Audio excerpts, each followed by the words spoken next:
Hi, I'm Jordy. And I'm Steven. And this is Thorndale Theater Talk. This is a podcast where we talking about movies, TV shows, and anything in the entertainment industry. That is correct. Steve will fact checks me now. Hell yeah. Hell yeah. Hell yeah. Remember to follow us on Instagram at Steven Centrella, on Twitter at Thorndale Talk, our official Twitter page, at Kibbles312 and at Steven Centrella, and our Facebook page, Thorndale Theater Talk, and our YouTube channel, Thorndale Theater Talk, to like, subscribe, comment, just like and subscribe. It's pretty quick. You click a button. Yeah, you gotta fact check me. Yeah. Checked, fact, done. I know you're trying to find a sound right now. Yeah, but let's continue. And remember to listen to our 52 other episodes on podcast streaming services like Apple Podcasts, Spotify, and Breaker. Every Tuesday is a new episode. So, before we get started, we told you guys last week that we were going to talk about Cherry, but because of, the Oscar nominations coming out, the Falcon Winter Soldier, we don't want to be here for this long. You guys don't probably want to hear us for that long. It'd be over at least an hour, so we're going to do Cherry next week. Cherry will be for the review next week. If you don't remember, that's the Tom Holland movie out on Apple TV Plus that was directed by the Russo brothers. And the first movie the Russo brothers have done since Endgame, Avengers Endgame. I should probably clarify. Yeah. So, just thought I'd get that out of the way. Yeah. So, right Steve-O, movies of the week. Yes. What was your movie of the week? My movie of the week was I Care a Lot. It's on Netflix. The movie has, Peter Dinklage, Eliza Gonzalez. Isa Gonzalez. Isa Gonzalez. I'm sorry. No, it's gonna be Rosamund Pike. Yep. And Diane West. Whatever, just go with it. Yes. So the movie's really good. Just to kind of give you a brief, what it's about.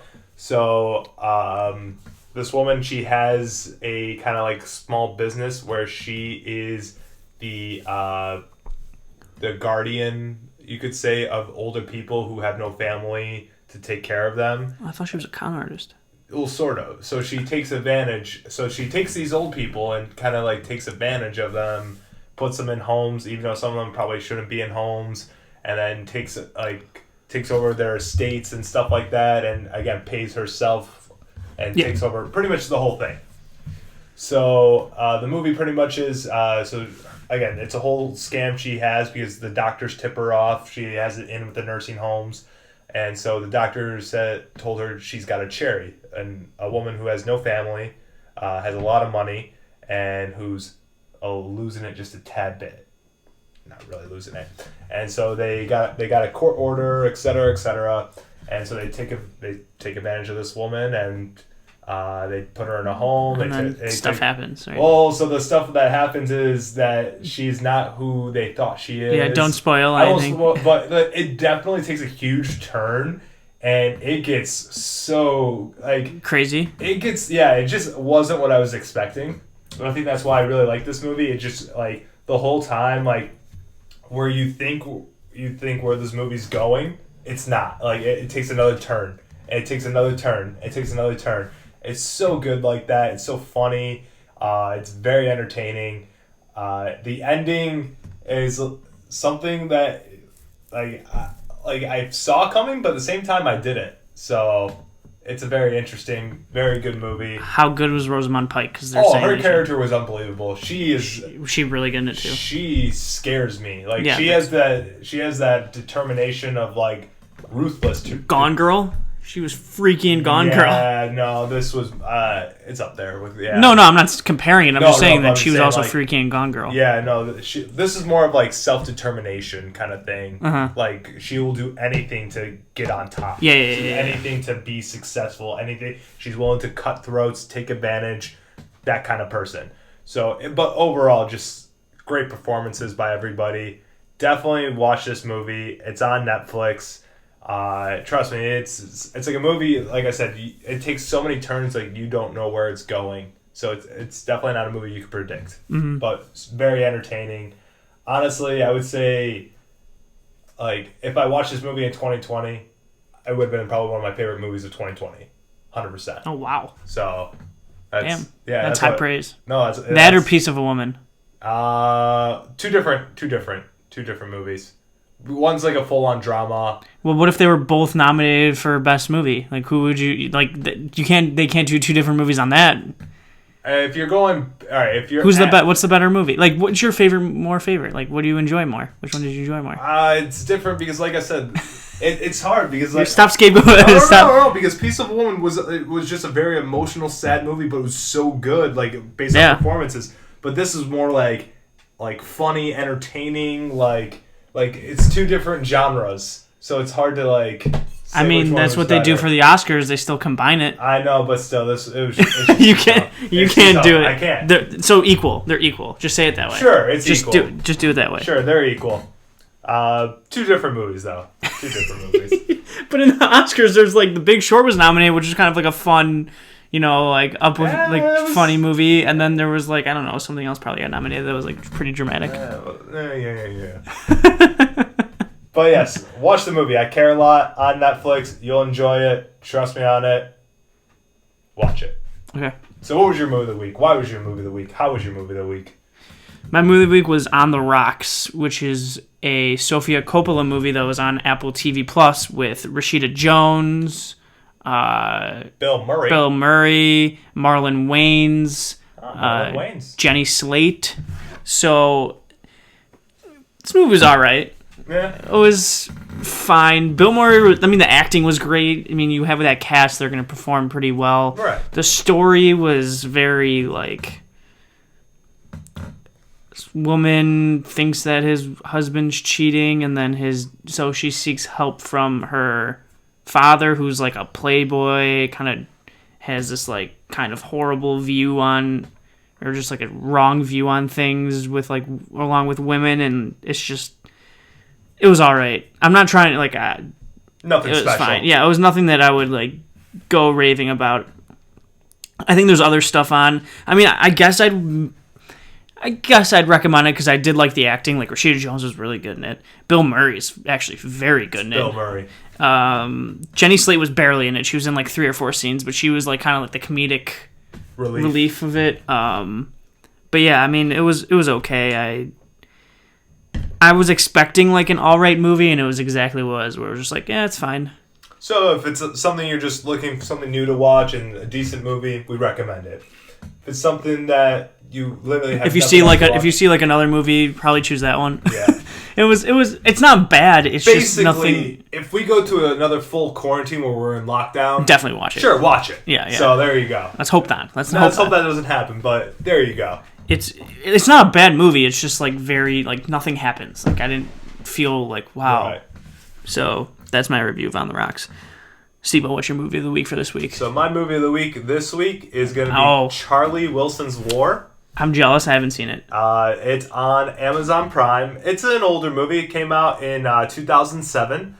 It's got a big cast behind it. You got Philip Seymour Hoffman. You got Tom Hanks, Julia Roberts, Amy Adams, Emily Blunt. Yeah, this movie's really good. Big cast right there. The director is Aaron... Oh, no. Mike Nichols. I'm sorry. Mike Nichols is the director. Aaron Sorkin writes it.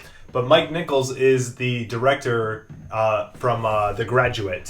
So let's see. I want to give you a background of how Steve-O found this. We're going through it. I'm like, oh, Steve-O, you should probably see Charlie Wilson's War. And he goes... Oh, yeah, it looks pretty good. I'm like, who directed it? And I'm like, Mike Nichols. He's like, it says he directed The Graduate. I don't know if I believe it. I'm like, let me check. And he directed it, and you're like, oh, I'm in. That's what sold him. What sold him. The Graduate's one of the best movies of all time. It's great. It's phenomenal. It was just funny that, that was the deciding factor. That's my deciding point, yes. Yeah. If you ever seen The Graduate, side note, if you ever seen The Graduate, it's really good. Watch it. If it's on HBO Max right now. It was on Netflix. You could easily find it. I might rewatch it. I've only seen it once, and I liked it a lot. So good. But it was a while Mr. ago. Feeney's in it. But yeah, so sorry, I digress a little. Charlie Wilson's War. Yeah, I apologize for cutting off. It's big cast, big name writer, big name director. So the movie takes place in the 80s. U.S. rep. So pretty much the U.S. Representative Charlie Wilson, Texas socialite Joanne Herring, and CIA agent. It doesn't matter the name. form an unlikely alliance to boost funding for Afghan freedom fighters in their war against invading Soviets. So it's kind of like... So it takes place during the Cold War, pretty much. Yeah, sure. Yeah. Well, Cold War, yes. Yeah. So, and it's just, so it's a very, again, interesting story. Sorkin writing, Mike Sorkin Nichols writing, directing. again, great cast. So that is my movie of the week. It's on Amazon Prime.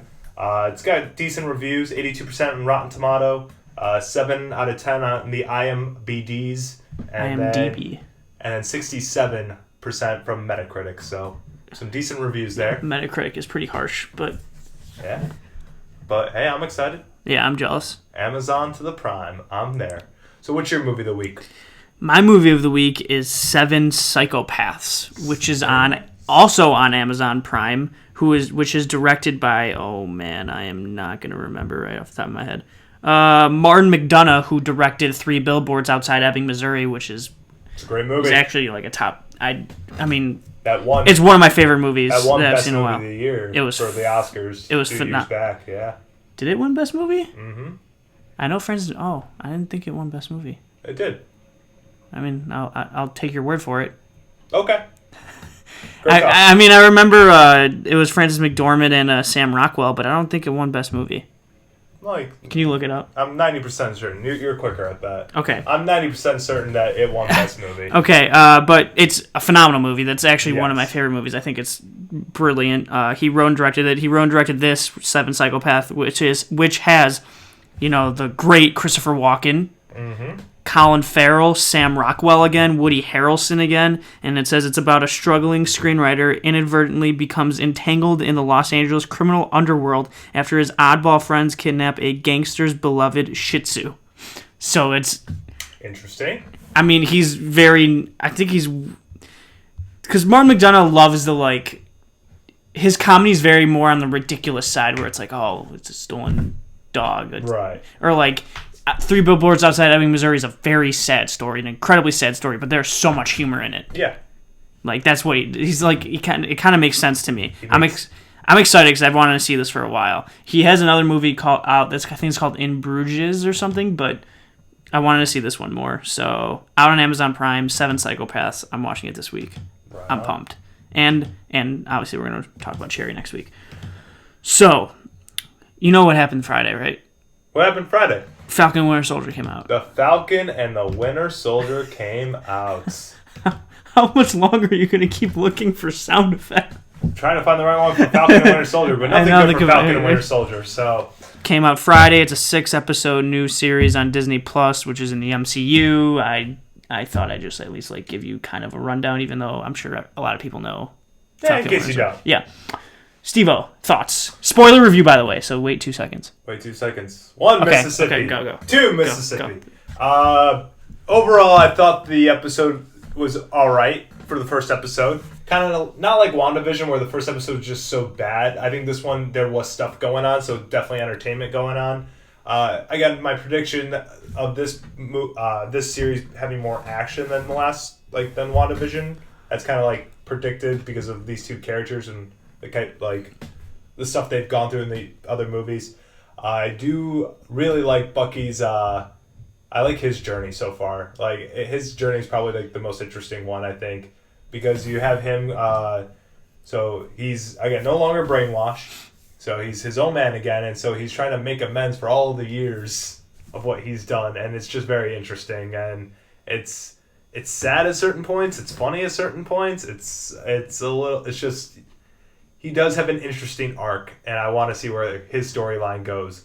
Falcon, we'll see what happens. It's more of just he was supposed to be the next Captain America, and he just doesn't think he should be, and it's just this battle of internal, what should I do? So, not as interesting, but still all right. Your thoughts? I really liked it. Yeah? I kind of, we talked about WandaVision, the first 3 episodes being boring. I wouldn't say it's bad. It had an idea, and it executed on it. It was just, wasn't for me. Dragged. This episode like hits off right away. You kind of learn a new character, Torres, who looks like he's kind of like an CIA agent. I feel like he's going to be a superhero at some point. I don't know the comics. I'm sure comics have stuff to do with that. But he's just like, they showed him more than like a regular, like he's clearly a side character in this. Yeah. So I don't know if he's going to be a superhero, but he's going to be heavily involved throughout this series at least. Yeah. Like you said, the Winter Soldier storyline is the most intriguing to me because, first of all, Sebastian Stan's performance is great. Yeah. The storyline is actually the whole main general story for him is incredibly sad. It is incredibly sad. That you got it when you make a show or a movie or something when everything's so sad, you got to get some humor in it. You have to find the humor into it, and they do it perfectly. It's very like how you say they're making amends of what he's done the last 90 years. Yeah.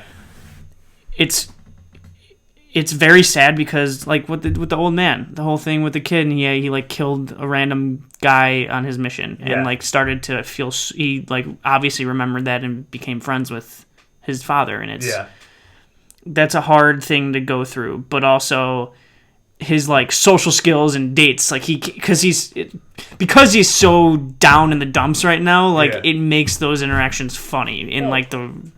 Again, it was when he was on his date with the waitress. She literally asked like, "How old are you?" And he responds, 106. And she thought it was funny, like a joke, but he's actually 106. So like it's funny because like there's the humor there, but people don't understand who he is or what he's going through. So it's just like I also thought the really cool they showed the entire scene of him as Winter Soldier too. They didn't like kind of sugarcoat it saying like, oh, he killed like a random person. Right. Like you actually see the scene. That scene was sick when he had that whole face or his mask on. Yeah. The thing, I had a point, but I forgot. Damn it. But was it about how something about fighting this whole? Yeah. You're right. The thing that where he goes like, he talks. That therapist scene is phenomenal. Yes. By the way, the whole trying to make amends, and then you think that he's gonna like kill her, but he goes like, "I've talked to my therapist. I'm here to make amends.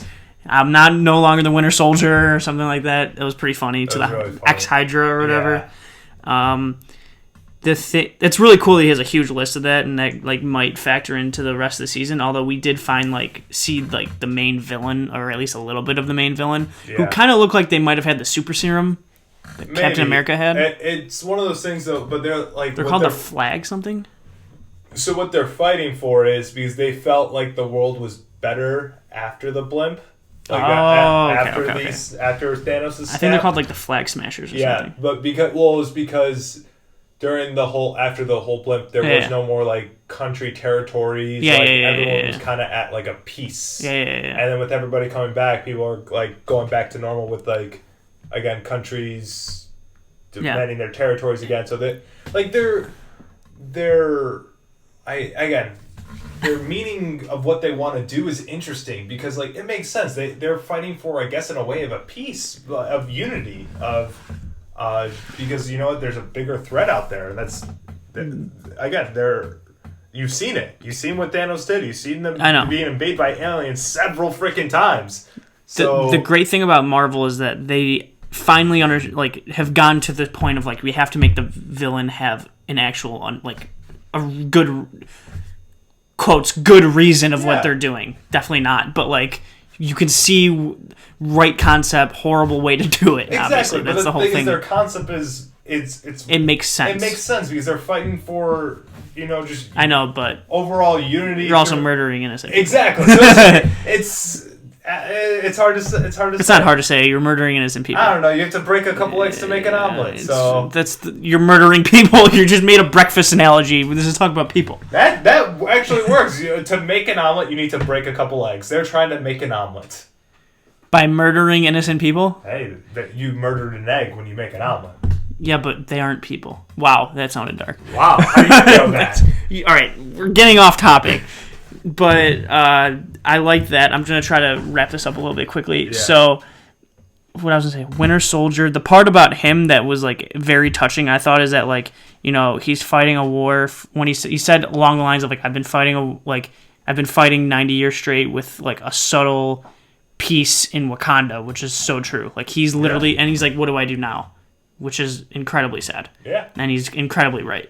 So I'm interested of like, he clearly should help. Like, I guess there's no Avengers, but there is. I think they're all doing their own thing now. After they're all the whole doing thing. their own thing. There is no Avengers though. Yeah, You're yeah. right. Okay. So I'm interested. Obviously, he's going to team up with Falcon. That's the whole point. But I'm interested of how that starts because they didn't even talk to each other in the entire episode.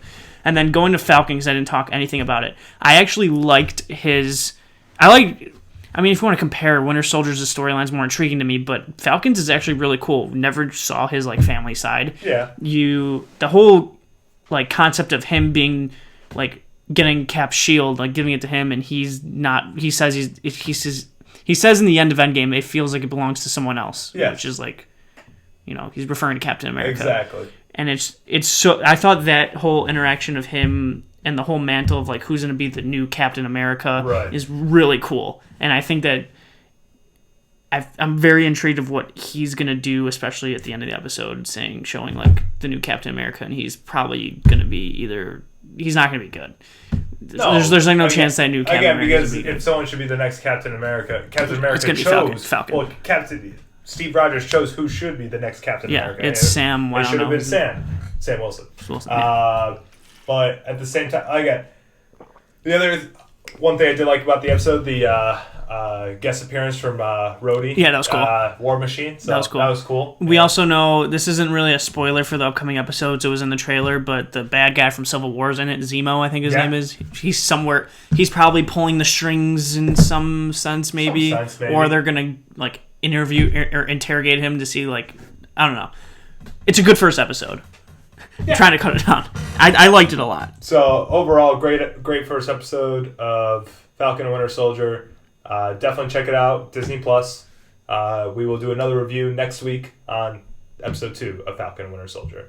So yes, weekly reviews of Falcon and Winter Soldier. Steve-O, news. We're gonna get to the news, everybody. As you know, Jordy, where do we get our news from? Do you want me to do the voice? Just do it. ScreenRant.com. Thank you, ScreenRant.com. All right. I'll be more creative next time. I'm sorry. All right. So starting off, first big piece of news: Daniel Radcliffe is casted as the villain in The Lost City of D. So we've mentioned about this project before. It is it's supposed to be like a rom-com action movie with Sandra Bullock and Channing Tatum. And so they just casted Daniel Radcliffe, Harry Potter, as the villain of the movie. So, again, project in the works, still adding more cast members, which is really cool. I think Daniel Radcliffe could definitely pull off this role. I've seen him do it, and Now You See Me Too. You watched that? Yeah. Was it good? The second one or the first one? The second one. The second one's all right. I thought the first one was all right. I thought the first one was good. I think the second one's just all right. All right, sorry for cutting off. But yes. Yeah, Daniel Radcliffe is a good actor. I want him to get in more like good roles. I actually think he's a pretty solid actor. So he is. Hey, Swiss Army Man. I still haven't seen it. Great. He was great at that. Didn't he like take a shit in like the lake or farted in the lake? And I did a review on that movie. Yeah, great movie. Yeah. Great movie. This is exciting. So next piece of news. Ace Ventura 3 in the works from Sonic the Hedgehog writers. So the writers from Sonic the Hedgehog, the movie, the one that came out last year, they are currently working on an Ace Ventura 3.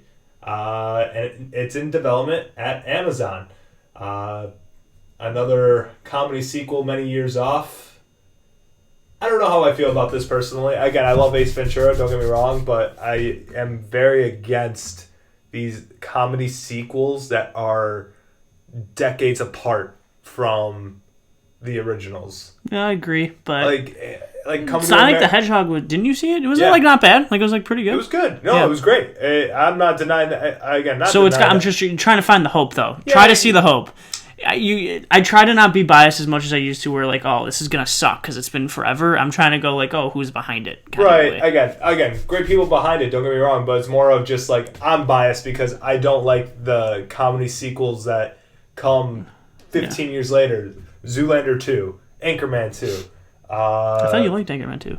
I like some of the jokes were funny, but overall as a movie, I agree with you. It's not that good. But like there are scenes that are funny. I can't deny that. It's a comedy movie. There's gonna be something that's gonna make it chuckle. At least. I know. I agree. So, but Coming to America too. All these. Did you see that? I heard it was really bad. Yeah, it's just. I can't believe you see it. I love that you're giving these shots though. Like you're gonna complain about it, but you're still gonna see it. Yeah, that's the thing though. I'm still gonna see it, but I'm gonna. Are you seeing Space Jam 2? Yes. Get out of here. I have. Get out of here. I have. Get out of here. Because I know LeBron. What's gonna happen? He's gonna switch teams. That's what's gonna happen. He goes like, no, wow, the Monsters are really good. It's a common joke, but I just. Oh my god, I refuse to watch that. But yeah, I mean, I'm excited. I heard Sonic the Hedgehog, like Jim Carrey kind of played like his old self. He did. And he like felt like kind of like I think he felt like nostalgic of like his old characters. Yeah. But obviously more of a kid friendly way. It was again. Wasn't it PG? It was PG, but again, it was kid friendly way, but I think not in a bad way. I'm not saying. But I think an adult would enjoy that movie. Because I think overall, it's kid friendly. It's kind of has that middle ground. Okay. Where adults will enjoy it, but your kids will enjoy it too. So it's but I'm excited to see. I loved Ace Ventura 1. Ace Ventura 2 was not as good, but still great. Yeah. I still liked it a lot. So yeah. Next piece of news: Benedict Cumberbatch, War Magician. Movie gets Jurassic World director. So can you say his name again? Yes, Benedict Cumberbatch. Okay, thank you. One more time. Benedict Cumberbatch. Okay, thank you.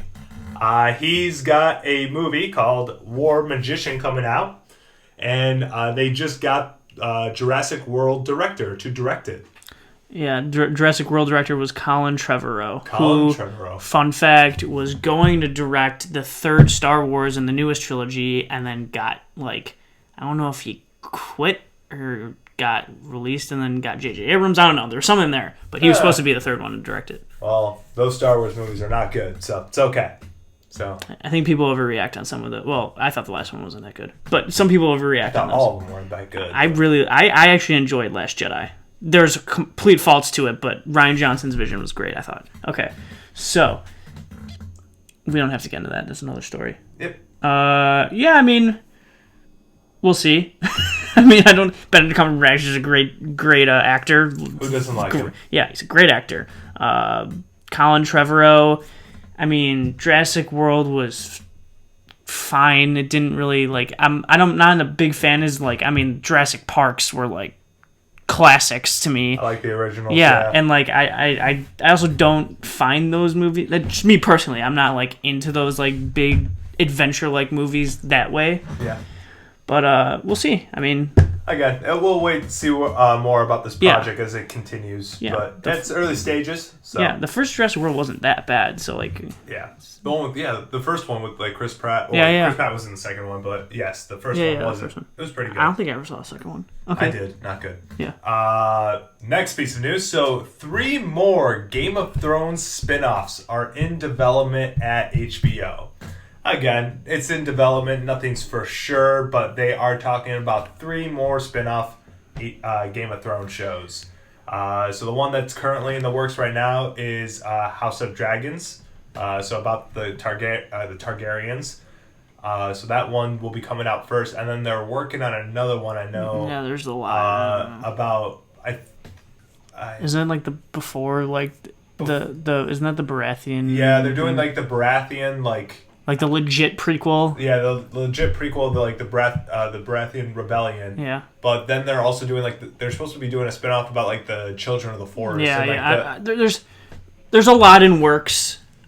It just matters if it's. I mean, there's one for sure, clearly, because they're in House of Dragons. Yeah. That's legit. Direct, they've been shooting already, and they already got a cast going. So that one's gonna be coming out. They actually started shooting. Yeah. Oh damn, that's House of Dragons. That's pretty quick. Yeah. I mean, when you have a world created by Game of Thrones and is renowned as the best or one of the best shows of all time, and the fantasy around it in that world, of course, there's going to be multiple spin-offs. Who couldn't have seen that coming? Yeah. So, doesn't surprise me. Everyone should pump the brakes on there's 3 more, there's 4 more. It's let's wait until one at a time. One at a time. I want to see how the first one happens. Yeah, I mean, I'm gonna watch it. And Game of Thrones, despite the horrific last season, which I mean, we've gone through that before. Yeah, it's still a phenomenal show overall. Yes. Yes. So again, 7 out of the 8 seasons were great. Yes. So it's like, of course, there's gonna be one. Of course, it was the last season, but still. Yeah, you could tell that the creators were kind of like, let's get this over with. Yeah. All right. Well, let's move on. So, next piece of news: Adrian Brody is casted in HBO's 1980s Los Angeles Lakers show. So, HBO is doing a Los Angeles Lakers show, and Adrian Brody will be playing Pat Riley, who was the coach of the Los Angeles Lakers. He does kind of look like him. Yeah, kind of does. Was the coach of the Los Angeles Lakers in the 80s, who is also right now the GM / like vice president of basketball operations for the Miami Heat. He was also in, if you guys remember, the movie Glory Road. So the true story based on that, yeah, he was part of the team that played against Texas Western Miners. So, yes. You really want to say that? That's a fun fact, though. That is a fun fact. The man has been around for so long. He's been part of a lot of history. He's old as hell. But yeah, so Adrian Brody playing Pat Riley. So yeah, it's gonna be an exciting show. Not mostly, but also because one of my favorite directors is at least directing one of the episodes, which is Adam McKay, Step Brothers. There you go. Big Short, Anchorman, other guys. He did all the classic Will Ferrells, and he did The Big Short, and he did Vice that just came out. So. I mean, with that behind, I'm excited, and it's still interesting. Like they're actually doing.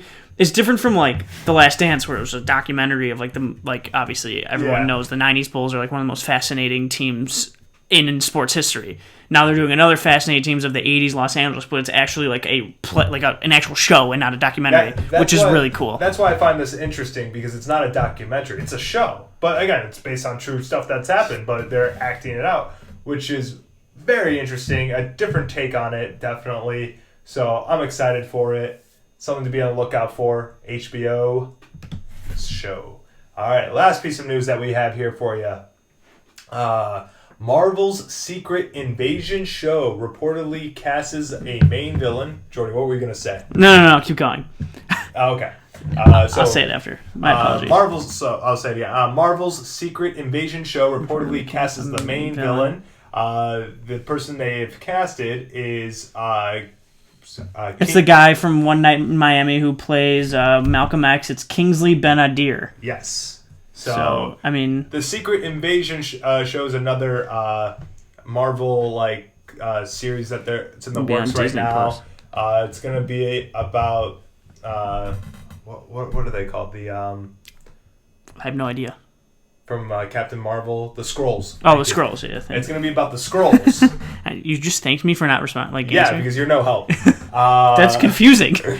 So usually you'd say, fuck you, or something like that. Yeah, you're no help. But Skrulls, so it's going to be about them and how pretty much how they invade. Again, I'm putting air quotes on that because they don't really invade, but they do invade. I know. So, should be interesting. And we got a good actor right there. He's going to be part of the Marvel Universe now. Yeah. So good for him. Yeah. Anything to add? No? No, I mean, it's more of just like, let's see what happens. Yeah. It's nothing. He's great. He was good in Malcolm X. Like that movie. I finally watched it after 2 times not watching it. Yeah. So, yeah. Oh, the thing I wanted to tell you, the 3 Billboards Outside of Ebbing, Missouri did not win. Oh, damn. It was nominated. I don't know who won, but it said it was nominated and it didn't win. Well, you're no help then. I am not help. No help. I am not help. You give the basic information. Well, I wanted to at least know that. Give me a second. I'll let you know. The Shape of Water. Oh, the Shape of Water one? I think that was the same year. That was the same year. Yeah. Oh, I remember that one. Oh, Shape of Water's great. No. Shape of Water's great. I personally like 3 Billboards over it, but I still love the Shape of Water. No, that shouldn't have won. Okay. That's another story. Well, now that we're talking about Oscar news. Yeah. So we're pretty bad at figuring out when the Oscar nominations come out, and obviously after our episode aired, the Oscar nominations came out. So we are going to go through the big named categories. There's about 10, I'd say. We kind of went over. It was like 10 or 11. Yeah. And I'm going to go through it, say who's nominated and who we think's going to win. Simple as that. Do this. Yeah. Last year we wrote it on paper. This year we can remember, right? God, I hope so. Right. God, I hope so. I have a terrible memory. On this list, we'll go first. Actor in a leading role was Riz Ahmed for Sound of Metal, Chadwick Boseman for Ma Rainey's Black Bottom, Anthony Hopkins for The Father, Gary Oldman for Mank, and Stephen Yeun for Minari. I think this is a very easy answer, and it's going to be Chadwick Boseman for Ma Rainey's Black Bottom. Yeah, he'll win. I personally want Riz Ahmed. Same, but for the right reasons. Here's the thing: that Chadwick Boseman's performance was great. Unfortunately, I know you're trying to hold back. But yeah, in general, yeah. I think it still should be Riz Ahmed. He was so good in the Sound of Metal. But yeah, it's gonna be Chadwick Boseman that will win. Yeah, so, I haven't seen Ma Rainey's Black Bottom yet, but I'm sure he was great in Ma Rainey's Black Bottom. He really was. Also, I do want him like. You could definitely, because after I watched that that movie, I also watched Captain America: Civil War.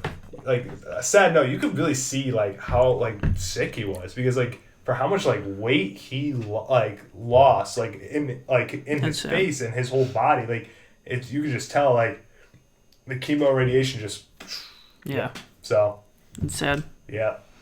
All right, next one. First, before we get in, it's actor in a supporting role. Who do you think is the main character in Judas and the Black Messiah? Technically, it's Lakeith Steinfeld's character. Yes. Technically, let's go through the actors in a supporting role nominations. Technically, that it's him. Yes.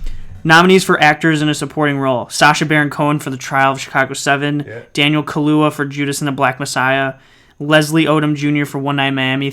I thought he was great as Sam Cooke. Yeah. I thought he was phenomenal as Sam Cooke. Paul Raci, thank goodness he got nominated for Sound of Metal. He was so good, and he got Golden Globes. That always frustrates me. But Lakeith Steinfeld for Judas and the Black Messiah. He's a supporting actor. I'm not saying he shouldn't be nominated. He was great. It's just who's the main actor? Who's the main actor in that movie then? I was gonna say not. Then it would have been Daniel Kaluuya. If it wasn't him, it was Jesse Plemons. No. I guess there isn't. I guess they're making it seem like there's no main actor in that, and it's just an ensemble. No, because it's off of like the point of view of Lakeith Steinfeld. It starts with him, and it goes from like how he became and it that ends under. With him. Yeah, I don't know. I'm not, like I said, not saying you shouldn't be nominated. It's just why this category. All right, Daniel Kaluuya will win. Yes, Daniel Kaluuya will win. I'm very happy that Leslie Odom Jr. and Paul Raci got nominated. Those especially Paul Raci. Golden Globes pisses me off. Sound of Metal did not get a lot of love in Golden Globes, and it should have, because I think Sound of Metal, that was my favorite movie of the year. At least that's been nominated. Actress in a leading role: Viola Davis for Ma Rainey's Black Bottom, Andra Day for The United States vs. Billie Holiday, Vanessa Kirby for Pieces of a Woman, Frances McDormand for Nomadland, and Carey Mulligan for Promising Young Woman. This one's tough. It really is. I've seen all of them. It's You've seen The United States vs. Billie Holiday? Yeah, is it good? Yes. It's just, this is tough. I know. This is okay. I feel like there is no sure winner in this one. Yeah. I think the last That's cool. I like that though. They're for sure winners. This one, there is no sure winner. I like this. I think this one could go to any of them. And it's hard to pick. I think you're going to say Vanessa Kirby. I want to. I think you want Vanessa Kirby, but you don't think she's going to win. I don't think she's going to win. Is it going to be Andra Day? She could. Is it Andra Day? But Andra Day is just based off of Golden Globes. So, I mean, I haven't seen... The only ones I've seen is Nomadland and Promising Young Woman, Frances McDormand, Carey Mulligan, and they're both amazing. Carey Mulligan winning, too. This is tough. I know. I don't... I'm going to go with Vanessa Kirby. I'm going to stick with my guns here. That's what I'm sticking with. And then Jordy.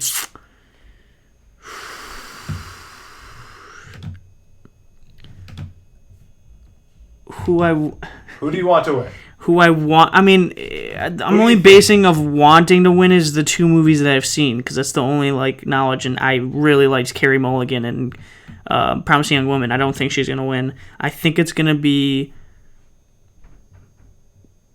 Because I got to do something different than Vanessa Kirby, because I have no idea. So, and I don't want to do Andra Day because that's a cop-out because she won for Golden Globe. So I'm going to do Viola Davis for Ma Rainey's Black Bottom. Okay, yeah. I have no idea. That's basing it off of literally nothing. I've seen all 5 movies, and I'm sure they're also all amazing. Like I said, they're all great. This is a one where it could go to anybody. I think there is no sure winner because I think all five. I love when categories are like this because it just. Oh my god! I need to see these movies. I gotta stop being a. I think I'm gonna watch Pieces of a Woman. It's very, like I said, it's a very sad movie. It'll take a toll on you. Okay. But it's so good. It's so good. It's so good. It's just her performance was just unbelievable. It was just so because you heard my review. Yeah. I'm not getting into it. All right, actress in a supporting role: Maria Bakalova for Borat subsequent movie film, Glenn Close for Hillbilly Elegy, Olivia Colman for The Father, Amanda Seyfried for Mank, and Yoo Jung-yoon for Minari. I love that Maria Bakalova got nominated because I really do think she was great in that movie. She was, but I think she was great. I just don't think the movie was good. No, but it's all about the performance. Yeah. It's not about the movie in this. No, because the movie's just getting too much praise. That's why I'm I mean, that's the only thing that's gotten an Oscars so far. Yeah. I think it might have been for screenplay, but yeah. I'm gonna go. Who the hell won? I don't even know who won last one. Oh, it was wasn't it Jodie Foster? Jodie Foster won for Golden Globes. Golden Globes. It's horrible to base it off that. I'm gonna go with. Oh, shit. I'm gonna go. Fuck. I'm gonna go with the. Fuck. I don't know. Who are you gonna go with? Yoon Jung. That's what I was thinking. Yeah, I think it was gonna be Yoo Jung-yoon for Minari. It was either that or Amanda Seyfried, and I also can't choose Glenn Close or Olivia Colman because I have not seen either of those movies. I've seen them. I think they're great actresses. Don't get me wrong. Oh, damn! You've seen Hillbilly Elegy? Yeah. Man, you're an animal. Yeah. In a good way. It's a good way. But what was I gonna say? I think the performances were good. It's just to me like. I've seen them do. I don't want to say I've seen them do better, but like, yeah. I think it's middle of the pack. Mm-hmm. Best way to describe it. To me, it was middle of the pack work. So. Okay, this will be an easy one. Animated feature film: Onward, Over the Moon, a Shaun the Sheep movie, Farmageddon. It's kind of funny. Soul or Wolfwalkers. It's gonna be Soul. Soul will win. I would like to see Onward win though. You're crazy. It's going to be Soul, and Soul should win. Cinematography, we're going to skip. We'll skip that. Directing. Best Director. Another round from Thomas Vinterberg. Mank, David Fincher. Minari, Lee Isaac Chung. Nomadland, Chloe Zhao, and Promising Young Woman, Emerald Fennell. Nomadland, Chloe Zhao will win. Yeah, she will win. I think she does deserve that. I think Minari should be like second or third, though. I think his directing, some of his scenes were actually really cool. Chloe will win. Yeah. But I would like to see Lee Isaac Chung win or Emerald Fennell. But yeah, I think you're right. Chloe Zhao would win, but no Aaron Sorkin. Thank God. Not saying that movie was bad. It's just like I didn't see another round, but yeah. You're so mean. I don't mean to be mean. It's just more of like it got too much praise and it's not that good. Okay, do you want to go through original score? Original score it is. Nominees are Da 5 Bloods, Terrence Blanchard. Just to say original score is the music composed. Da 5 Bloods, Terrence Blanchard. Mank, Trent Reznor, and Atticus Ross. Minari, Emil Mosuri. News of the World by James Newton Howard. Wow, he's actually I actually know who that is. Or Soul, Trent Reznor, Atticus Ross, and John Batiste. I think it's going to be Soul. Yeah, Soul will win. Trent Reznor and Atticus Ross are like one of my favorite score people. Okay. And I believe we're on the last one, right? Or should we do screenplay too? We can do screenplay and then we'll do Best Picture. Okay. So we're going to try to do this fast because I feel like we've been here for a while. No, we're good. Okay, We're doing good on time. Cool. Right, so best adapted screenplay. So based off of a book or just... It's not original. Considering the next one's original. Best adapted screenplay. Nominees are Borat subsequent movie film. So this Borat 2. Yeah. And I don't want to read who did the screenplay for that one. It's Sacha Baron Cohen. Let's just do it that. The Father, screenplay by Christopher Hampton. Nomadland, Chloe Zhao wrote it. I actually didn't know that. One Night in Miami, screenplay by Kemp Powers, or The White Tiger, written for the film by Ramin Barani. would have to go with Chloe Zhao for Nomadland, but I could also see... I can see One Night in Miami. I could see The Father winning that, actually. Yeah, I mean, I wouldn't know. I could see Father winning for adapted screenplay. But I think it'll be Chloe Zhao for... I kind of like that. I like that Borat got nominated for... I shouldn't say I like that. It's just like, I don't... You know what I mean. Yep. It is cool, though, to, like, you're writing a movie, but you're also fucking with people. So it is actually kind of hard to do that, to, like, make it, like, you know, coincide. Although then you would say Jackass would get nominated, but you know what I mean. Different kind, but yeah. Yes. Who I think is going to win... I don't know if Nomadland's going to... Although Nomadland did seem very, like, authentic, and it's very, like... It just seemed like it's a normal day. Yeah, that's which is really hard to do, I think. That's why I'm picking Nomadland to so win. But I could see I could see Nomadland, or you said you could see The Father. Yeah, but I can see... Sorry, go. I was going to say, but I think overall Nomadland will win, yes. So I think Nomadland would win, but I would like to see... One Night in Miami, Ken Powers did a really cool, like... It's hard to write, like, a fictional story off of 4 people that actually happened in a room. And I guess it's easy because you know the topic, but it's hard to make it engaging, at least. You're going to be in a room for, like, an hour and a half watching it. Yeah. So I think it's cool. And Ken Powers also wrote Soul, or co-wrote Soul. But, yeah, I think it's going to be Nomadland. Okay. Writing for original screenplay. Judas and the Black Messiah. I'm not going to say who it's by. Minari by Lee Isaac Chung, Promising Young Woman by Emerald Fennell, Sound of Metal by like 4 other people, and The Trial of Chicago 7 written by Aaron Sorkin. For that one, actually, because I don't think Sound of Metal is going to win a lot, so I'm going to go Sound of Metal will win that for original screenplay. So, yeah, going Sound of Metal for that one.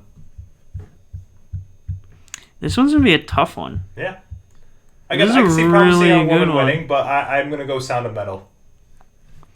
The 3 that capture my eye are Judas and the Black Messiah, Promising Young Woman, and The Trial of the Chicago 7.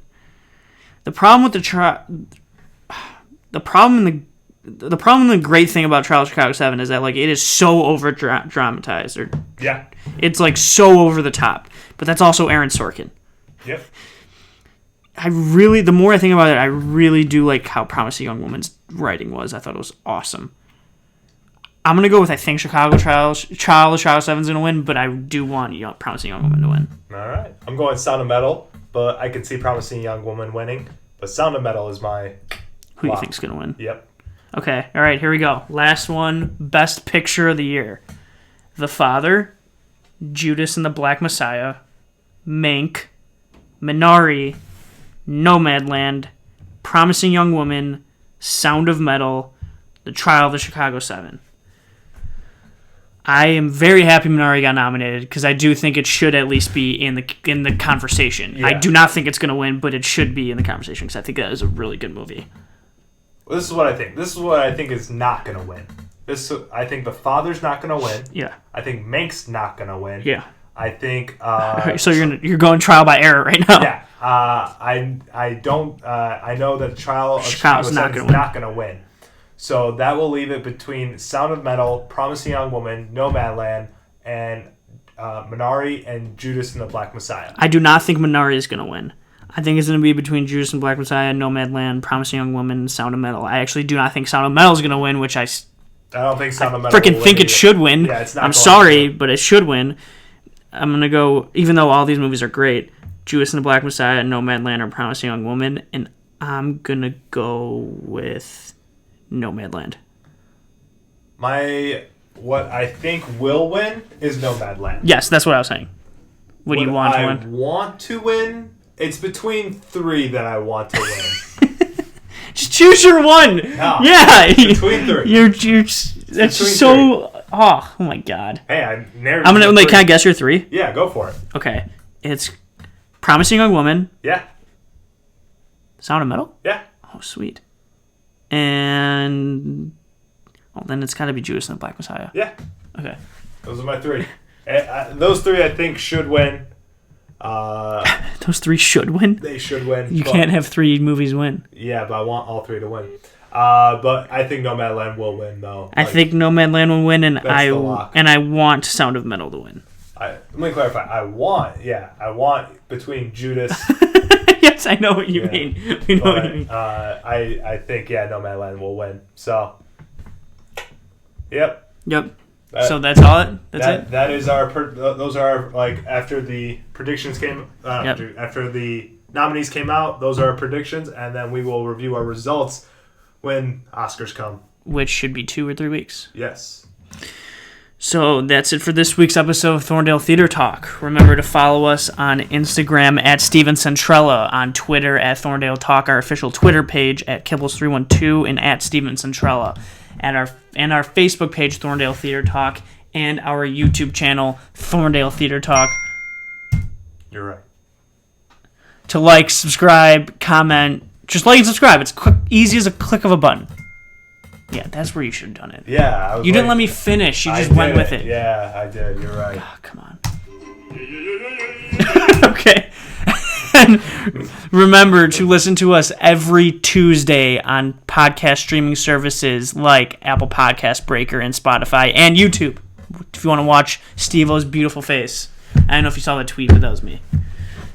All right. Oh, man, that was creepy. All right. See you next week.